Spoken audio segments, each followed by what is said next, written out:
നമുക്കിന്നൊരു ഈസി പനീർ വീട്ടിൽ തന്നെ ഉണ്ടാക്കിയാലോ.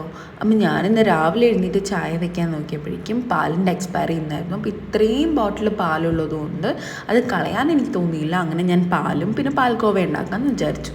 അപ്പം നമ്മളിതിന് വേണ്ടത് ആദ്യം ഒരു കടായി എടുത്ത് അതിലേക്ക് നമ്മുടെ എല്ലാ പാലും ഒഴിച്ചിട്ട് ഒന്ന് ചൂടാക്കിയെടുക്കാം. അപ്പം ഇത് ചൂടാക്കുന്ന സമയം കൊണ്ട് നമുക്കൊരു പുളിനാരങ്ങ പിഴിഞ്ഞെടുക്കാം കേട്ടോ. അപ്പം ഈ പുളിനാരങ്ങയും കൂടെ ചേർത്തിട്ടാണ് നമ്മൾ ഈ പാല് പിരിച്ചെടുക്കുന്നത്.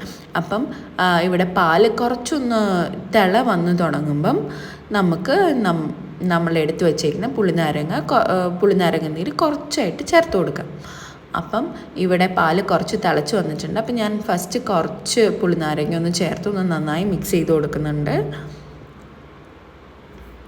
അപ്പോൾ ഇത് നമ്മൾ ഒഴിച്ച് കഴിയുമ്പോഴേക്കും തന്നെ നമുക്ക് മനസ്സിലാവും കുറച്ച് പിരിഞ്ഞ് വരാൻ തുടങ്ങുന്നത്.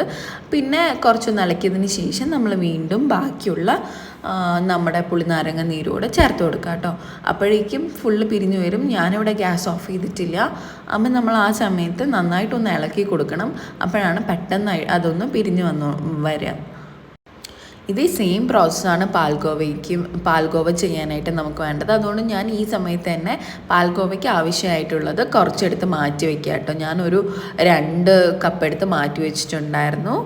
അപ്പം പിന്നെ ബാക്കിയുള്ളത് നമ്മളിത് നന്നായിട്ട് വീണ്ടും ഒന്ന് മിക്സ് ചെയ്തെടുക്കുമ്പോഴേക്കും അതിൻ്റെ പാലും അതിനകത്തുള്ള വെള്ളവും 2 സെപ്പറേറ്റ് പിരിഞ്ഞു വന്നിട്ടുണ്ട്. ഇപ്പോൾ എനിക്ക് കംപ്ലീറ്റ് പിരിഞ്ഞു വന്നിട്ടുണ്ട്. അപ്പം ഞാൻ ചെയ്യുന്നത് ഇതുപോലൊരു ഇത് എനിക്ക് ഫിൽറ്റർ ചെയ്യാൻ പറ്റുന്ന ഒരു ഇത് ആണ് കേട്ടോ, ബൗളാണ്. അപ്പോൾ ഇതിനകത്തേക്ക് ഞാൻ കുറച്ചായിട്ട് ഫിൽറ്റർ ചെയ്തെടുത്തു. അങ്ങനെ ഫുൾ ഇപ്പം നമ്മൾ പാലും പിരിഞ്ഞു വന്നതും വെള്ളവും സെപ്പറേറ്റ് ആയിട്ട് എടുത്തു വെച്ചതിന് ശേഷം നമ്മളത് ഒരു 2 തവണ ഒരു തണുത്ത വെള്ളത്തിൽ കഴുകണം കേട്ടോ.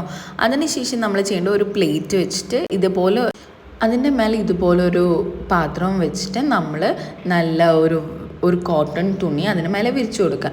എന്നിട്ട് നമ്മൾ ഈ കഴുകി വെച്ചേക്കുന്ന പനീറുണ്ടല്ലോ അത് നമ്മൾ ഇതിലിട്ടിട്ട് നന്നായിട്ട് ഇതിൻ്റെ വെള്ളം ഫുള്ള് പോകുന്ന രീതിയിൽ നമുക്കൊന്ന് പിഴിഞ്ഞെടുക്കാം. ഇപ്പോൾ തന്നെ നമുക്ക് തൊട്ട് നോക്കുമ്പോൾ മനസ്സിലാവും ഏകദേശം പനീർ ഒരു പൊടിഞ്ഞ രീതിയിലുള്ള ഇതാണ് നമുക്ക് കിട്ടുക.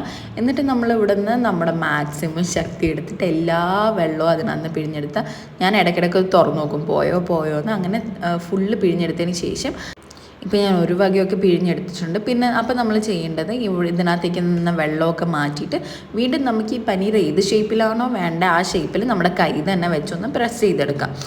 റൗണ്ട് ആണെങ്കിൽ റൗണ്ട് ഷേപ്പിൽ, സ്ക്വയർ ആണെങ്കിൽ അങ്ങനെ നമുക്ക് പറ്റുന്ന രീതിയിൽ കുറച്ച് പരത്തിയെടുക്കുക. അപ്പം നമ്മൾ ശ്രദ്ധിക്കേണ്ട ഒരു കാര്യം എന്ന് വെച്ചാൽ ഇത് നല്ല ടൈറ്റ് ആണെങ്കിലേ ആ ഒരു ടൈറ്റ് കൺസിസ്റ്റൻസിയിൽ പനീർ കിട്ടത്തുള്ളൂ. അപ്പം ഞാനിവിടെ കുറച്ച് ലൂസായി പോയിട്ടുണ്ടായിരുന്നു. അപ്പം നിങ്ങളത് മാക്സിമം ടൈറ്റ് ചെയ്ത് വയ്ക്കുക. എന്നിട്ട് ഇതിൻ്റെ മേലെ ഒരു വെയിറ്റ് വെച്ച് ഒരു 1 to 2 hours നമുക്ക് വെയിറ്റ് ചെയ്യാം. കുറച്ച് വെയിറ്റ് വയ്ക്കുകയാണെങ്കിൽ അത് അത്രയും നല്ല കട്ടിയായിട്ടിരുന്നോളൂ. അപ്പം ഞാനിവിടെ 2 മണിക്കൂർ കഴിഞ്ഞിട്ടുണ്ട്. ഇനി ഇതൊന്ന് എടുത്ത് നോക്കാം. നമുക്കിത് തുറക്കുമ്പോൾ തന്നെ മനസ്സിലാവും നല്ല കട്ടിയായിട്ടായിരിക്കും പനീർ ഇരിക്കുന്നത്.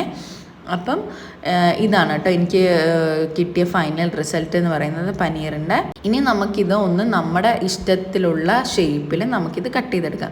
അപ്പോൾ ഇവിടെ കണ്ടോ നല്ല സ്ട്രോങ് ആയിട്ട് പനീറുണ്ട്. നമുക്ക് തൊട്ട് നോക്കുമ്പോൾ നല്ല സോഫ്റ്റ് ആയിട്ടുമുണ്ട്. അപ്പോൾ ഇനി ഞാനിത് ചെയ്യുന്നത് എനിക്കിഷ്ടമുള്ള ഷേപ്പിൽ കട്ട് ചെയ്തെടുക്കുക എന്നുള്ളതാണ്. അപ്പോൾ ഞാനിവിടെ സ്ക്വയറും പിന്നെ ഇത് ഞാൻ റൗണ്ട് ആക്കിയതുകൊണ്ട് ഇടയ്ക്ക് റൗണ്ടായിട്ടും മറ്റേ ഓവൽ പോലെയൊക്കെ വരും. നിങ്ങൾക്ക് സ്ക്വയർ ആയിട്ട് വേണമെങ്കിൽ അങ്ങനെ കട്ട് ചെയ്യാം. ഇത് കണ്ടോ നല്ല സോഫ്റ്റായിട്ടാണ് പനീർ ഇരിക്കുന്നത്. നമുക്കിതൊരു 2 ദിവസം വരെ ഫ്രിഡ്ജിൽ സ്റ്റോർ ചെയ്ത് വെക്കാവുന്നതാണ് കേട്ടോ. അപ്പോൾ ഇനി ഞാനിത് ഒക്കെ ഒന്ന് സ്ക്വയർ പോലെ കട്ട് ചെയ്ത് വെച്ചിട്ട് ഇന്നുണ്ടാക്കില്ല നാളെ ഉണ്ടാക്കാനായിട്ട് ഫ്രിഡ്ജിലേക്ക് ഇതെടുത്ത് വയ്ക്കാം. അത്രയേ ഉള്ളൂ. നമ്മളെ വീട്ടിൽ നിന്ന് ഉണ്ടാക്കുന്ന പനീർ അത്രയും നമ്മൾ കടയിൽ വാങ്ങിക്കുന്ന പോലെ ടേസ്റ്റ് ആയിട്ട് നമുക്ക് വീട്ടിലുണ്ടാക്കാം. ഇതിന് ഒരുപാട് എഫേർട്ടിൻ്റെയോ അല്ലെങ്കിൽ ഒരുപാട് പണിയുടെയോ ഒന്നും ആവശ്യമില്ല. ഈ വീഡിയോയിൽ നിങ്ങൾക്ക് കാണുമ്പോൾ തന്നെ മനസ്സിലാവും നല്ല ഇതായിട്ടാണ് പനീർ വന്നിരിക്കുന്നത് എന്നുള്ളത്. ഇനി നമുക്കിത് കട്ട് ചെയ്ത് നമ്മുടെ ഇഷ്ടത്തിനനുസരിച്ച് കട്ട് ചെയ്ത് അതൊക്കെ ഒന്ന് ഷേപ്പ് ചെയ്യണമെങ്കിൽ ഷേപ്പ് ചെയ്ത് നമുക്കിതൊരു ബൗളിലെടുത്ത് ഫ്രിഡ്ജിലേക്ക് മാറ്റി വയ്ക്കാം. അപ്പോൾ ഇത്രേ ഉള്ളൂ കേട്ടോ നമ്മുടെ പനീർ ഉണ്ടാക്കുന്നത്. ഭയങ്കര സിമ്പിളായിട്ടുള്ളൊരു പരിപാടിയാണ്. കുറച്ച് സമയം ഒന്ന് ഇളക്കണമെന്നേ ഉള്ളൂ. വേറെ അധികം എഫേർട്ടിൻ്റെയോ അല്ലെങ്കിൽ അധികം ടൈം കൺസ്യൂമിങ്ങിൻ്റെയോ ഒന്നും ആവശ്യമില്ല നമുക്ക്.